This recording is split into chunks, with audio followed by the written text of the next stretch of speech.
Donc là je vais faire un premier perçage pour connaître la composition du bateau.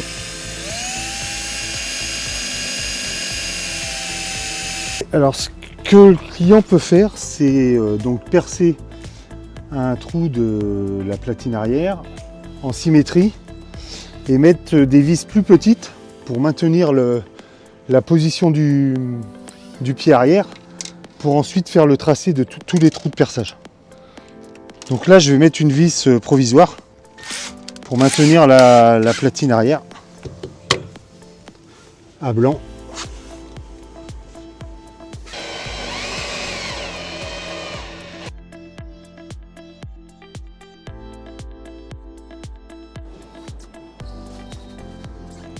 Donc là, maintenant que les pieds sont positionnés, on va faire le traçage de tous les trous de fixation, donc au crayon.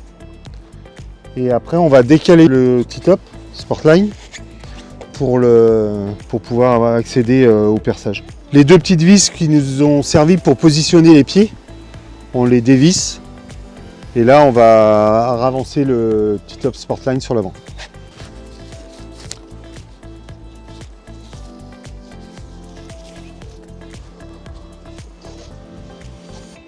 Là maintenant je vais tout percer, je vais faire un premier trou.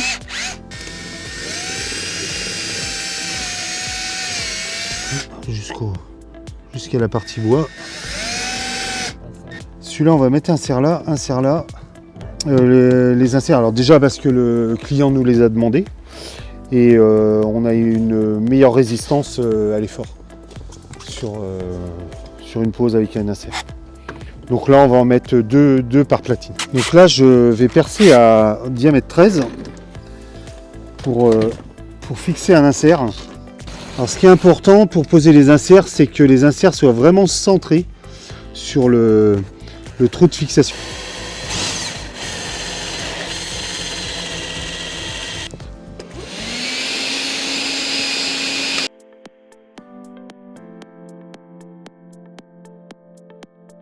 Là, je suis en train de contrôler le diamètre du fraisage.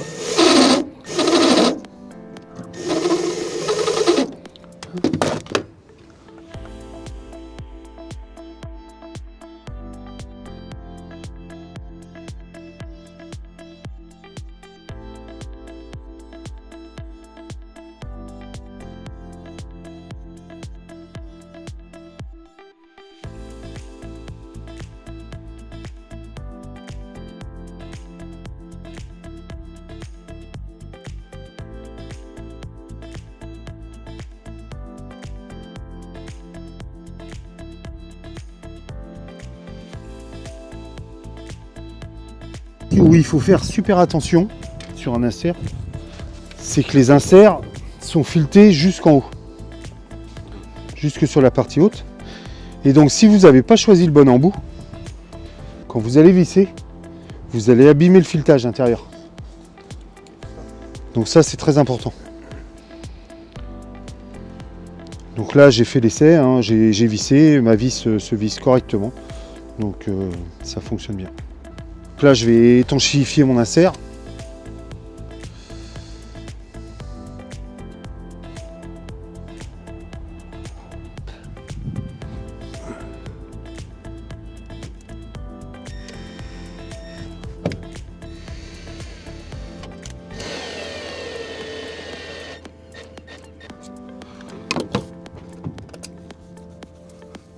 Après, ce qu'on va faire, c'est qu'on va, quand on aura posé tous les inserts là, on va mettre la colle sur toute le dessous de la platine et on viendra se positionner dessus et on vissera. Et là, le silicone fera le reste, il collera, il étanchéifiera tout l'ensemble, quoi.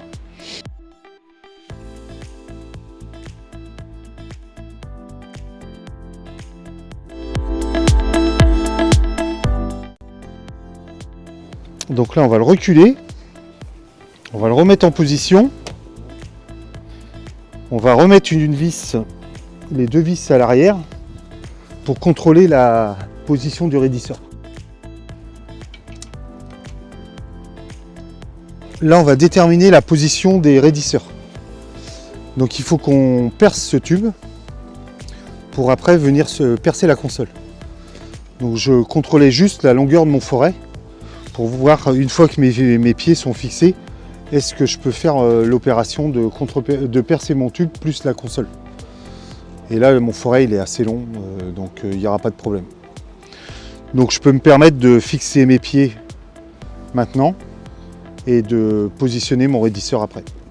Sinon, si l'écartement est plus important, il faut déterminer la position du raidisseur, perçage du tube, perçage de la console et ensuite fixer les pieds. Mais là, nous, on peut fixer les pieds avant, il n'y a pas de souci. Donc là, je vais faire la même opération. Je vais me mettre à 170.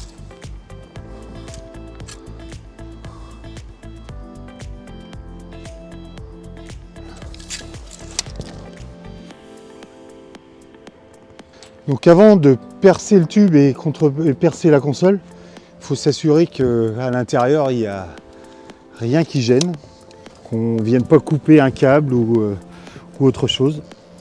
Donc nous on a contrôlé sur la console, il n'y a pas de problème.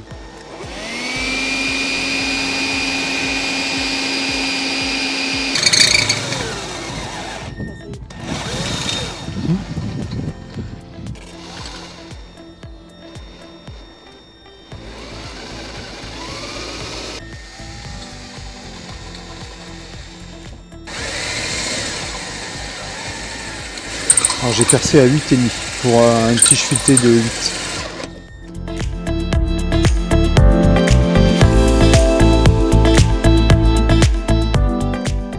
On va redéplacer la structure pour pouvoir mettre notre colle pour l'étanchéifier et coller les platines.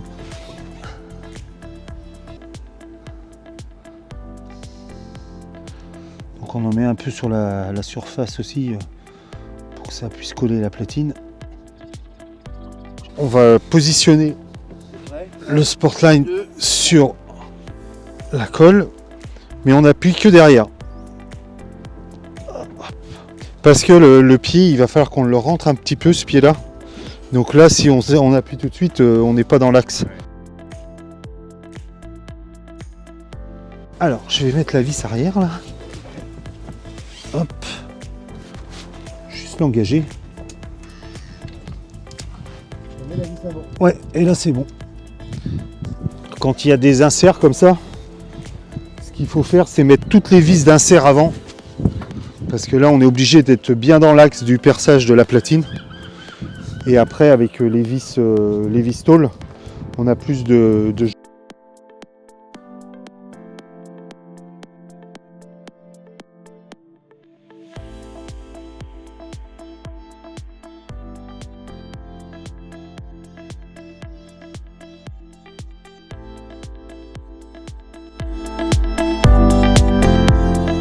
Donc ce qu'on va faire, c'est qu'on va mettre un joint d'étanchéité au niveau de la console. On va monter les raidisseurs. Donc on a pré-percé le tube, plus la console. Donc le montage. Donc c'est une tige filetée qu'on a coupée à 120 parce qu'on avait contrôlé la cote pour le montage. Donc un écrou-borgne, une rondelle inox et une rondelle plastique, qui est hyper importante parce que l'inox va venir en appui sur l'alu, et pour isoler l'inox de l'alu, on vous conseille de mettre une rondelle plastique. Donc on insère la tige filetée comme ça. Après on a une rondelle cuvette qui épouse la forme du tube. Donc après c'est une entretoise qu'on a coupée, le mètre d'entretoise qui est livré avec le kit fixe. Donc là on l'a coupé à la cote. Donc on vient le positionner comme ça.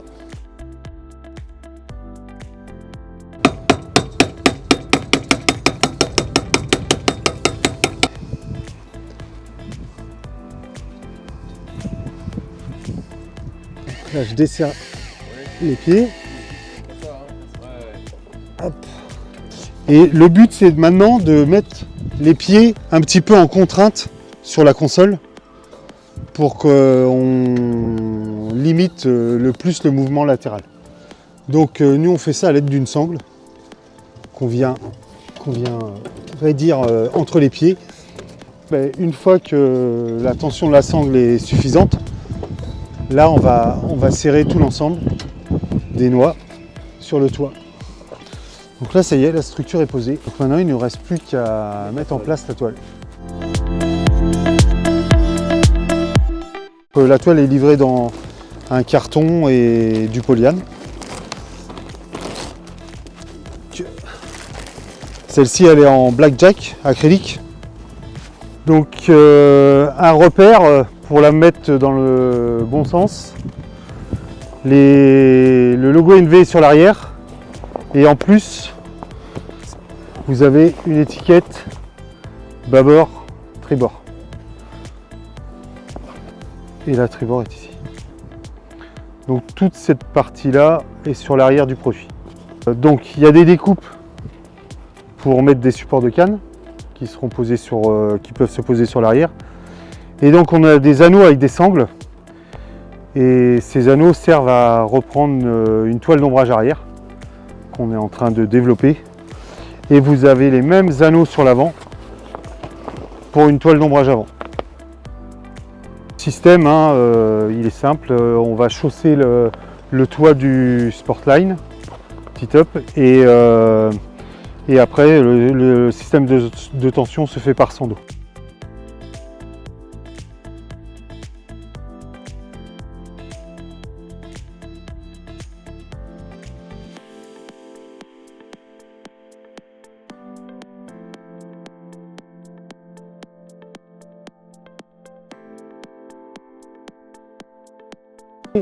Les coutures d'assemblage doivent se trouver au niveau des tubes. Donc là, on est en train de positionner le sando, faire un nœud d'arrêt.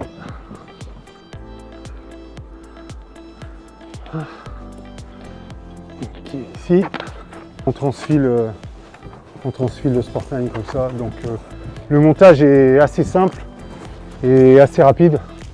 Montage et démontage.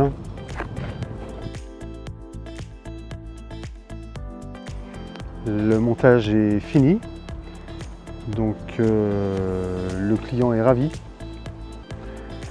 et puis nous aussi. Donc voilà, maintenant il ne reste plus qu'à essayer le bateau et puis voir après le retour client en navigation.